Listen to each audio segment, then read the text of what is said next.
Happy New Year. It is officially 2024. Definitely have a lot planned for this year, and I thought what better way to kick it off than an office tour video. For those of you who've looked at some of my past videos and kind of been following along for a while, you'll notice I have a very different background now than in the previous videos. And really, this is something that has taken quite some time. Quite honestly, like at least a year of planning and implementation, hands-on building, all these kind of things. But I'm finally happy where it is, and I feel like it gives me the flexibility that I really wanted out of a office space. As you probably know, and I've probably said in some of the past videos, before I was really just working at a one-room setup, so working out of my bedroom.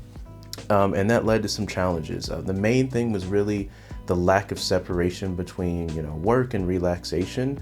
Was definitely affecting me, and it's something that I wanted to change, which prompted me to have this second and separate space. Now, another issue that I had with working out of one room really was just the amount of time it took me to set up and tear down each individual thing that I was doing. And let me explain a little bit more. I'm the type of person that I like to do a lot of different things, and quite honestly, sometimes I kind of just hop around a little bit too much, and I wanted to have the flexibility to just literally leave something up and not worry about it and go do something completely different. That's something I couldn't do working out of a single room. I didn't want to leave a camera up on a tripod and go to sleep and wake up at like 3 in the morning and tip it over and break everything. And also, if I wanted to do something just completely different or have a slightly different setup, I really didn't have the space to do that. So that's, one thing that I really see as a pro for separating it out. And two, like I said, getting back to just that whole work-life balance and this clear separation that you really should set for yourself. Let me tell you, it's so much better having a separate room that I can literally, at the end of the day, close, walk out of, and actually go to a bedroom and go to sleep, and not just turn around from my chair, lay down and go to sleep. I was really starting to feel just, kind of confined. I was either in the bed sleep, I was at the desk working, or literally in the same chair if I was playing video games, just relaxing. So it's definitely something that I wanted to break, and what this is really helping me with. So the main thing that I really wanted to keep for this office setup is flexibility. Like I mentioned, if I had, and one of the things I think that probably led to me not making as many videos as I wanted to last year is just the sheer amount of time it took for me to set up, my camera, my audio, everything like that, and then tear it down when I'm done. It really limited the times that I could record, and I had to be really strategic about it. So with this, I really just want to be as easy as possible for me to pick a camera up off the wall and just go, not really have to think about it too much or plan out when I'm going to record a video. So let's go ahead and get started with the desk.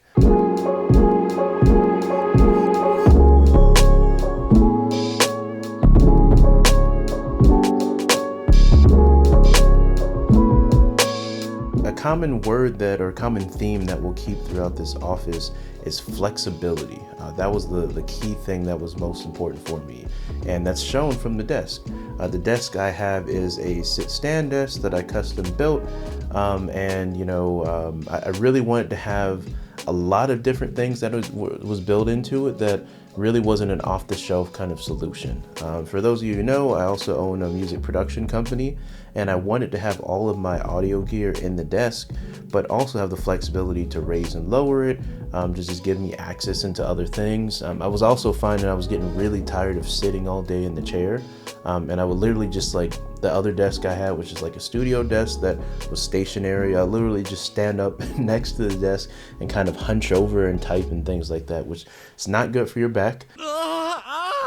So yeah, I really wanted one that had flexibility to kind of raise and lower, so I could stand up if I felt like it.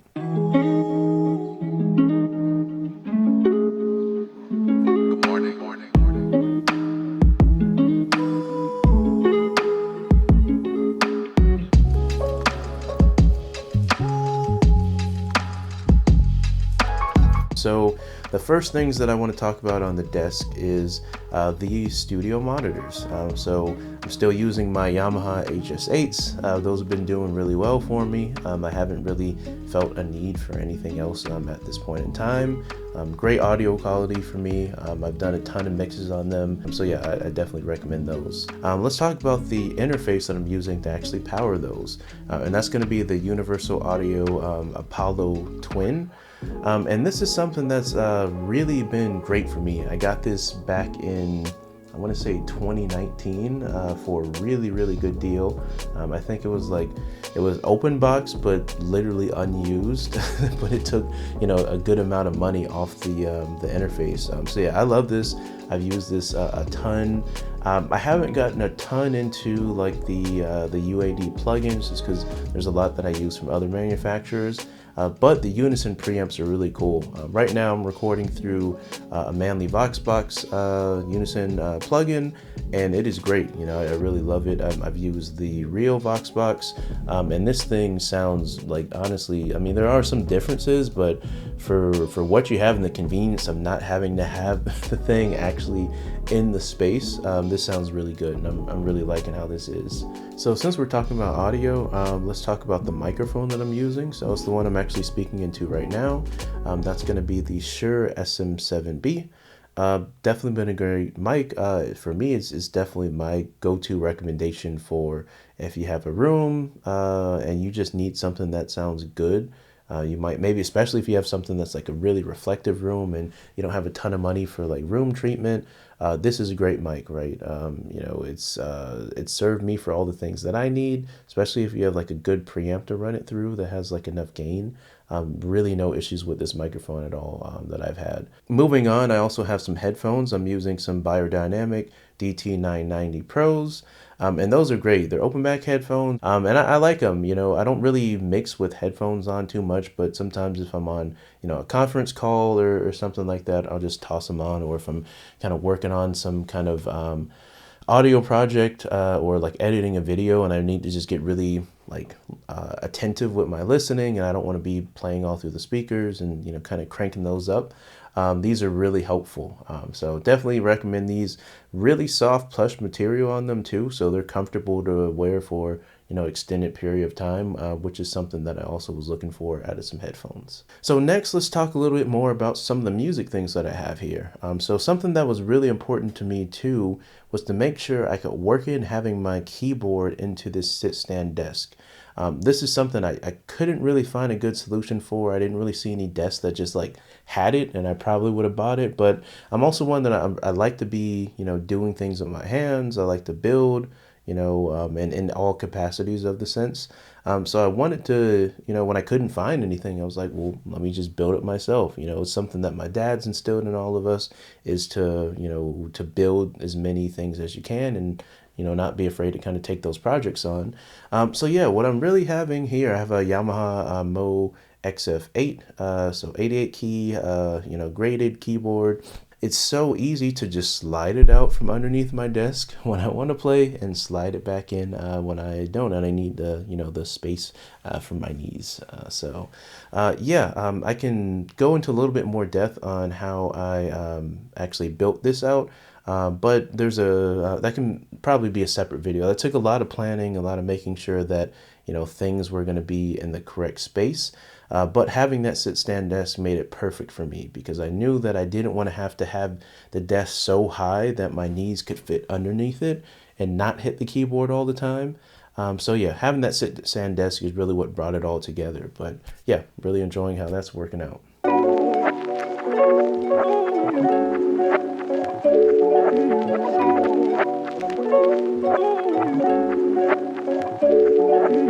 Now, you've probably seen that I'm definitely a fan of ultra-wide monitors, and I've been using those probably at least since 2015, 2016.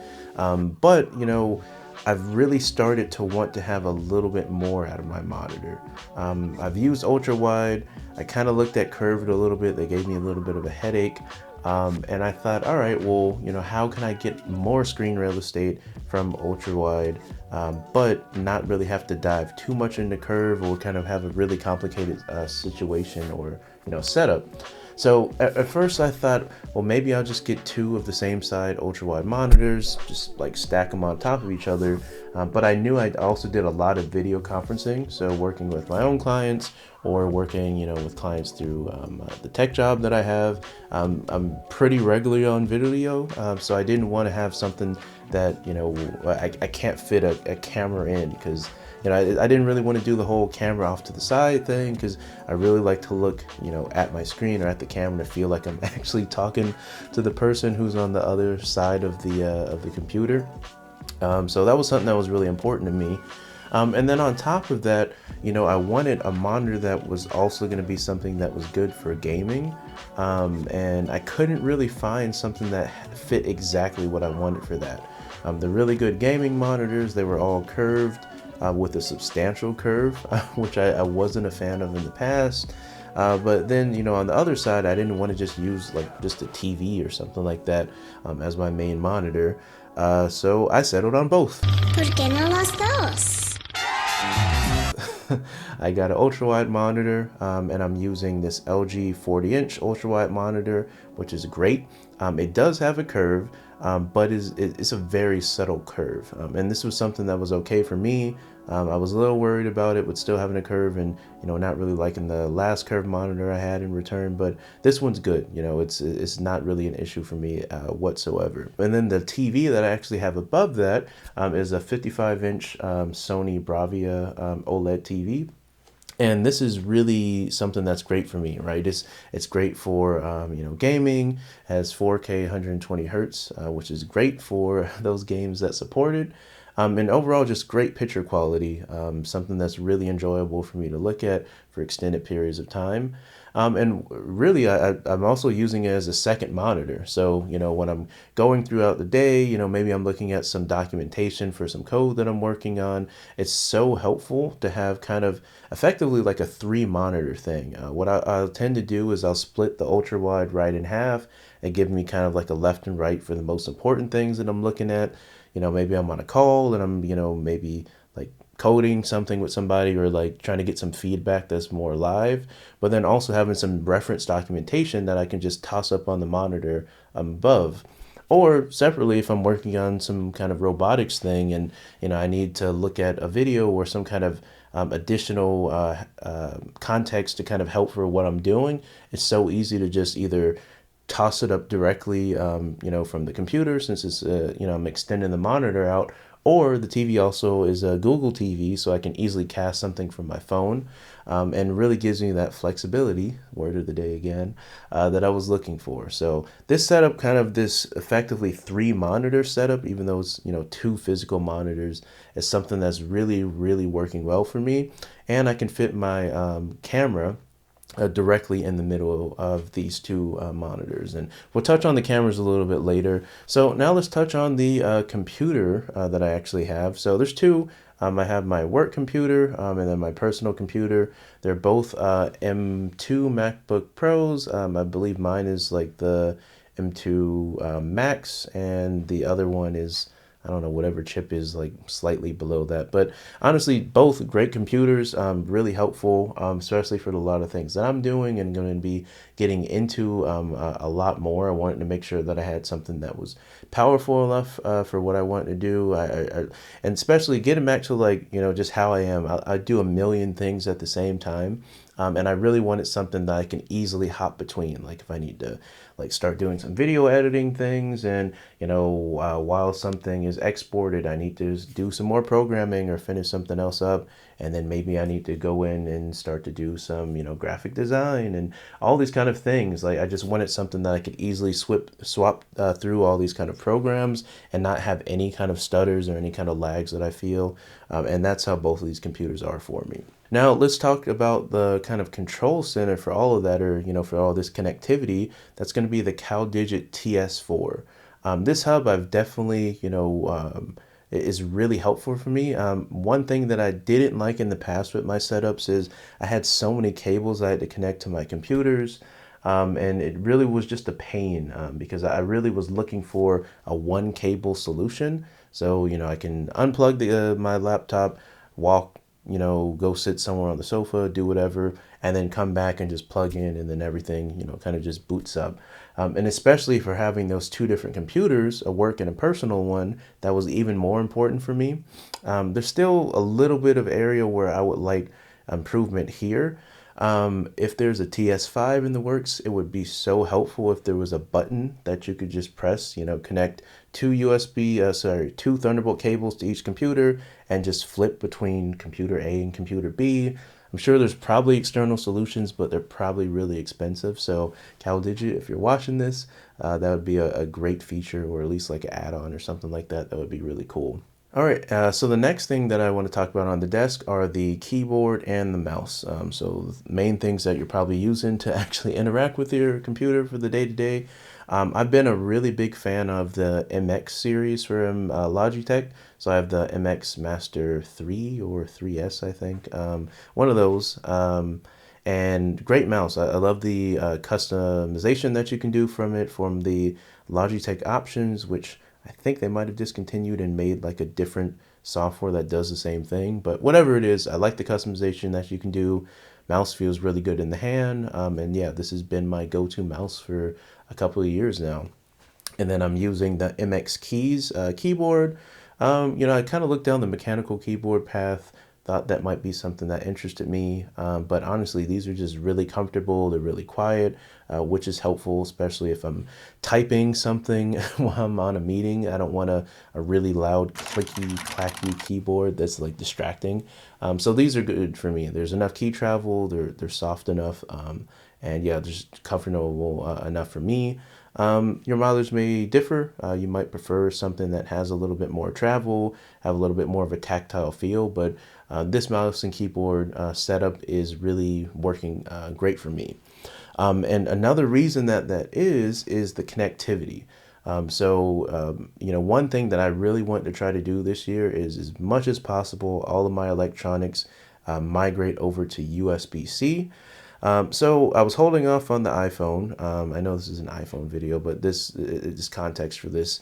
And finally, they have USB-C.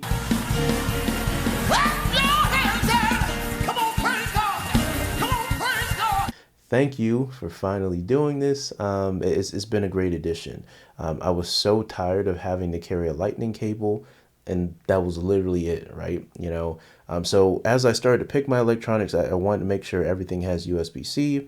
So the MX keys, the MX Master, you know, my cameras, all these devices, now my phone, have USB-C. So, you know, it's not now, oh, do you have a lightning cable? Do you have a USB-C cable? So literally, do you have a cable? Because now all of my cables are USB-C, with the exception of like my HDMI cables and stuff like that. So yeah, that's another reason why that keyboard and mouse combo fit in perfect with the setup that I have going. So next thing I want to talk about on the desk, I do have an Elgato Stream Deck. Honestly, I got it to have a little bit more of productivity I thought I'd be able to do with it. And I'm still trying to work that into my workflow a little bit better, controlling like my Philips Hue smart lights, maybe a couple like quick shortcuts to open applications that I'm continually going to. I'm really starting to get some value from it, but one thing actually is OBS. If I'm, you know, streaming or need to switch between scenes, that's been such a help.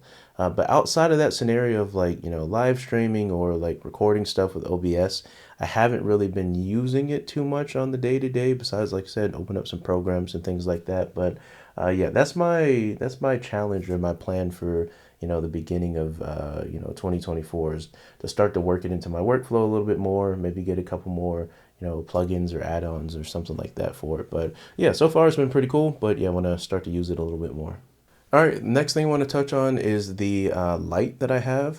This is the main key light that I'm actually using for this video, that is right here. And yeah, again, I didn't want something super complicated. I wanted something that was like slim enough, but also bright enough to serve any kind of purpose that I needed. And yeah, this is the Godox. I'll put the actual name on the screen in the description. But yeah, one thing I really like about it is honestly this controller. This is so helpful. If this will focus on my screen, which it probably won't because it's looking at my face, but whatever, you know, this is easy to kind of dim it, and it's easy to charge too, right? There's a USB-C cable on the side. So again, getting back to the USB-C that I wanted for all the devices, but you can also just literally just slap this on the back of the light and it'll charge, you know, right off of that. So super convenient. I've been using this for probably a year now, and I have not had to charge this remote. I'm not using it like constantly. I usually just turn on the light and then I guess it goes into probably like a hibernation mode or something like that if you're not moving the knobs. But yeah, I mean, it's now, I don't know if you can see the bar, but it's like dead basically is what is that, or probably on its last leg. But yeah, I have not had to charge this at all since getting it, and it's been a really good light. Definitely recommend it. Been super easy to integrate into my workflow.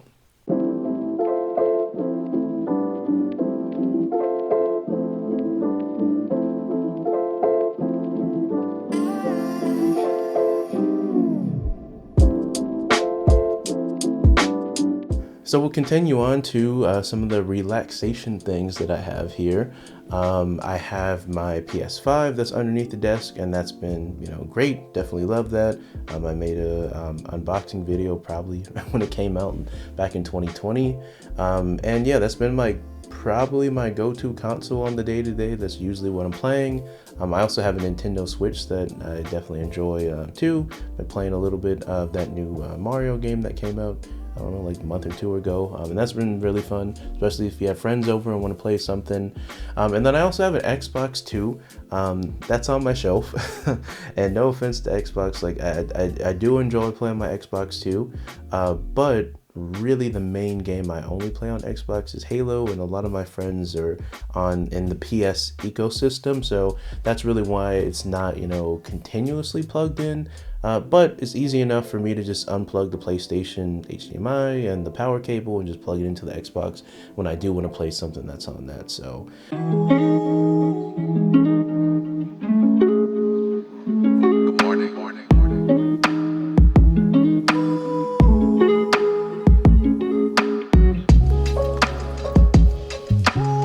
next, let's talk about what's actually direct behind me, and that's going to be this kind of built-in shelf that thankfully is already in the room, and I think that's a huge space saver. I didn't want to be, you know, dealing with something where I had to kind of put like a cube organizer or something that, you know, kind of extends out from the wall and eats up the space. So thankfully that was already there. And it really helped back to that flexibility that I wanted, just to, you know, sit some cameras, some lenses, some just random things that I need on a day-to-day, and just make it super accessible to pull out whatever I need at any given moment. Now, a challenge that I did have with this is it looks so messy.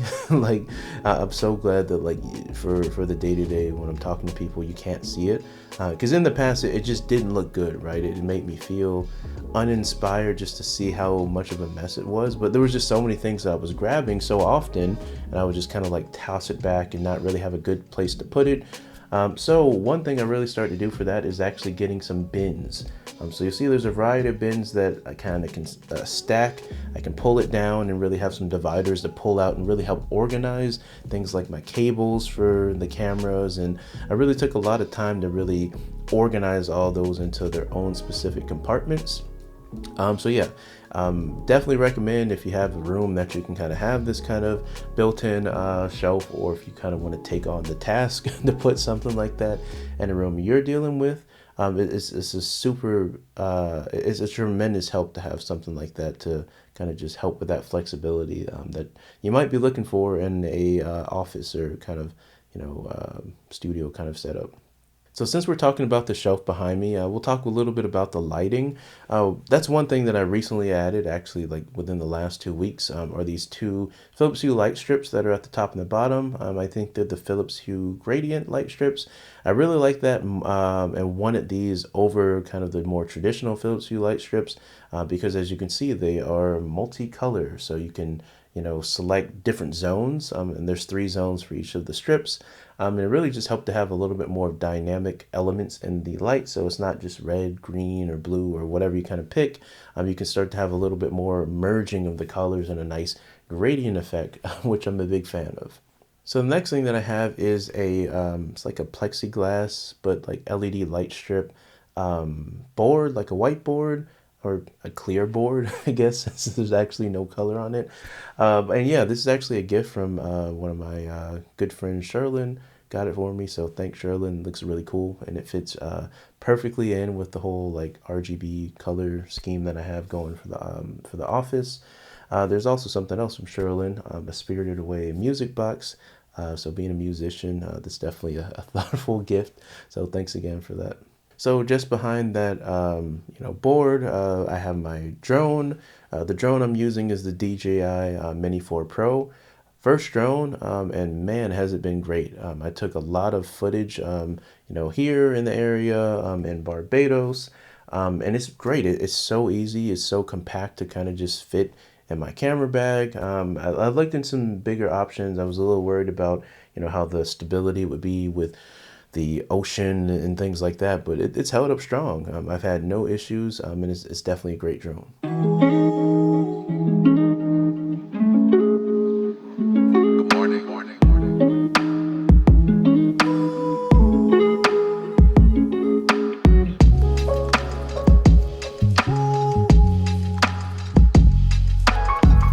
All right, so for the main central part of the shelf, this is most of my camera gear. So starting from the top down, I have really the top handles for my cameras. There's also some of my neck straps for the cameras, which I don't use too often in here, since it's usually on a tripod or on my desk or something like that. Just below that, those are some bins that I have where it's really 3 that's separated, where I have charging on the left. In the middle, I have just like random monitor and just, I don't know, it's kind of just turning into a miscellaneous camera cubby, but I know what's in there, and I know if it's nowhere else, it's going to be in that middle part of it. And then all the way on the side are going to be all my USB-C cables. So like I said, being able to just know, hey, I need another cable. Everything in here I'm using is USB-C, so that's my central point, to just grab another cable to use for something.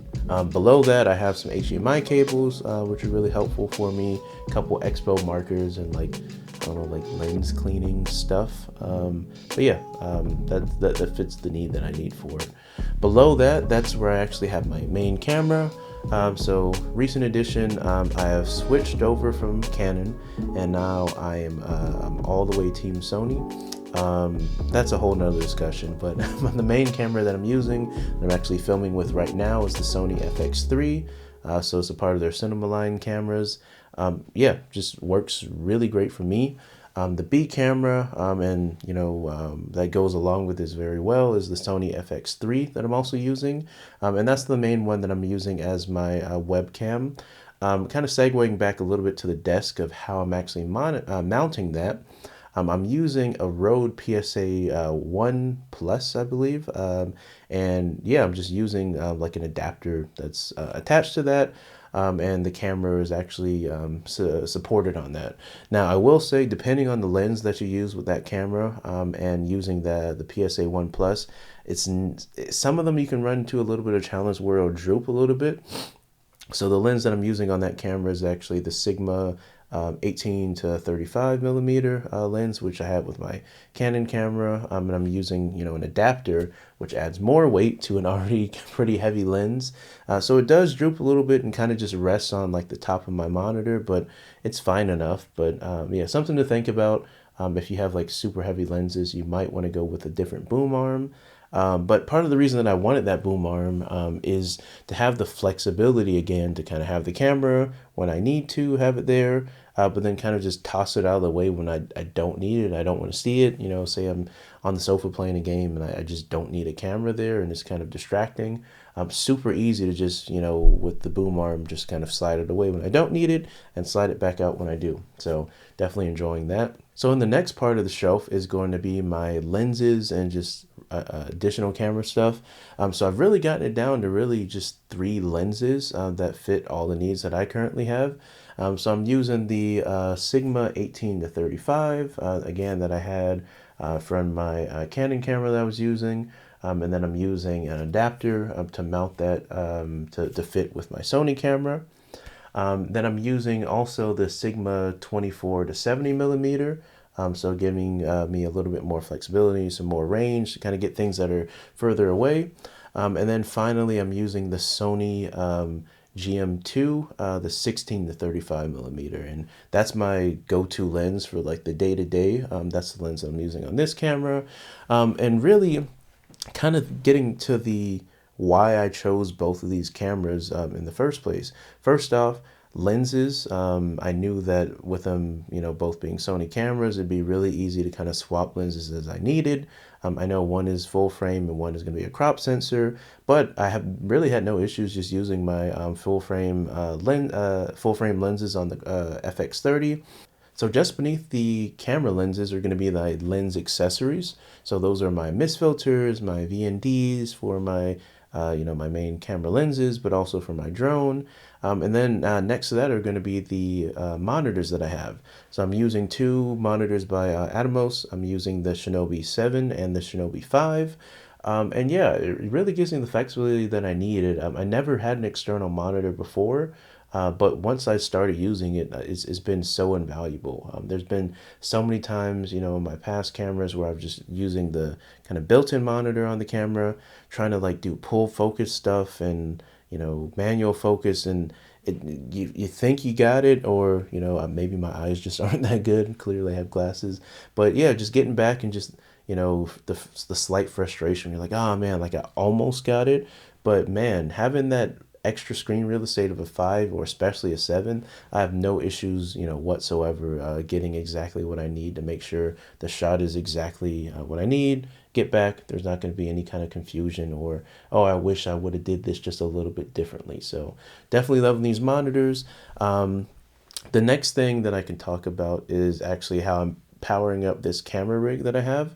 Really, I've never had a good camera charging or powering solution either, and this could probably be a separate video, but what I'm basically using is a V-mount battery. I'm using the one by a small rig. That's been super helpful for me. It has some like D-taps on the side that I'm using to power the monitor. And then on this camera, I'm actually just using a USB-C cable to keep the camera powered. And it's so convenient for me. When I went to Barbados and I didn't have this, I was swapping, my Sony batteries inside the camera. I was swapping, some extra heavy batteries that I had on the back of the monitor. So just having this one battery that I have to worry about, and also it can charge with, again, USB-C, makes it so convenient. And yeah, I'm definitely not going back to anything else. So let's talk about some of the other cool tech things that I have in here. So towards the end of last year, I started to get into 3D printing. And that was a whole rabbit hole I went down into of like, what 3D printer should I get? And the common theme that I started to see is that like some people care more about like tweaking their 3D printer and talking about 3D printers than just like something that works and is super reliable. And for someone like me, I don't have a ton of time to just like deal with all that. Like is interesting to me, but I just was like, you know what? I just want something that works and is going to be consistent and is fast and is quiet and is just fits the need, right?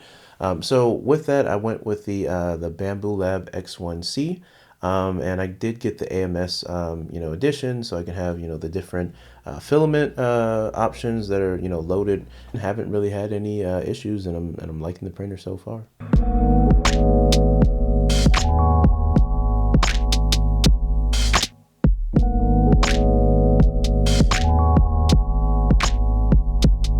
All right, so we talked about the storage, we talked about the electronics. Let's talk a little bit about just some of the decorations that I have in here.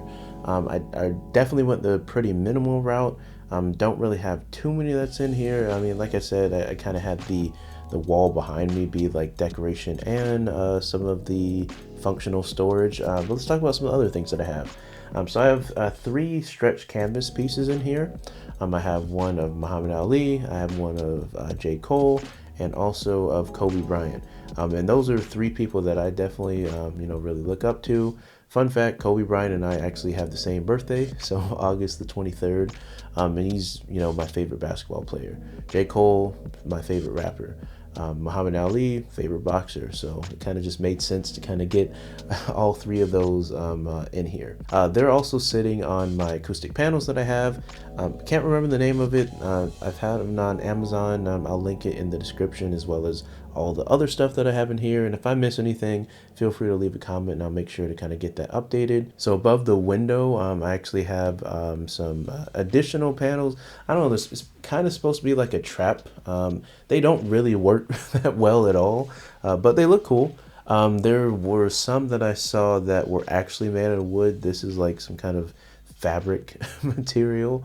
Doesn't really do much of anything that I notice, but looks nice and adds to the vibe. So vibes. So next thing is going to be the sofa. The sofa is some kind of IKEA sofa. I don't know the name. I can try to find that and put it in the description. But yeah, simple black leather, well, pleather, whatever material they have for it. But yeah, it's pretty comfortable. I've slept on it, and it's actually more comfortable than you think. Have some pillows that I also got from there. Yeah, definitely fine enough for me, and I like it. Fits well into the office. So just to the side of the sofa, I have a little shelf, and I have a Google Nest Hub Max, I think it is. And yeah, that's really another thing that I'll use for kind of just the smart control thing. So changing the thermostat, turning the fan on and off, controlling the lights, really anything that I need to do, like security stuff around the house. Helpful. So I like it. So yeah, that is the end of the office tour video. I'm really excited. Definitely took a long time to get this space to how it is at this point. But yeah, it gives me the full flexibility that I need to, work, to create, to relax, everything that I really wanted out of a room, and all the materials that really help facilitate that. So like I said, I'll link all the items that I have in here below in the description. If there's anything that I miss, feel free to leave a comment down below and I'll make sure I get that updated. But yeah, for now, I will see you in the next one. Thanks for watching.